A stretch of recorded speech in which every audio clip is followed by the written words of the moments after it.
ইলাহা ইল্লাল্লাহ লা ইলাহা ইল্লাল্লাহ সব কিছুর মালিক তুই আল্লাহ লা ইলাহা ইল্লাল্লাহ লা ইলাহা ইল্লাল্লাহ।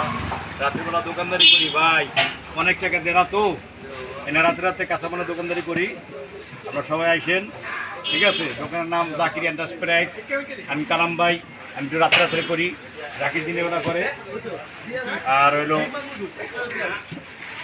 দিনের বেলা আমি আবার আমার 3 নম্বরের ব্যবসা আছে, আমার পেজারটা আছে কালাম ভাই 002। সবাই লাইক ফলো করবেন। 1 2 নম্বরে 3 নম্বরে আমরা কি ব্যবসা? ফাস্টফুড। আর কালাম ভাই 002 আছে ইউটিউব চ্যানেল, সবাই সাবস্ক্রাইব করবেন। ধন্যবাদ, সকলে ভালো থাকবেন, আল্লাহ হাফেজ।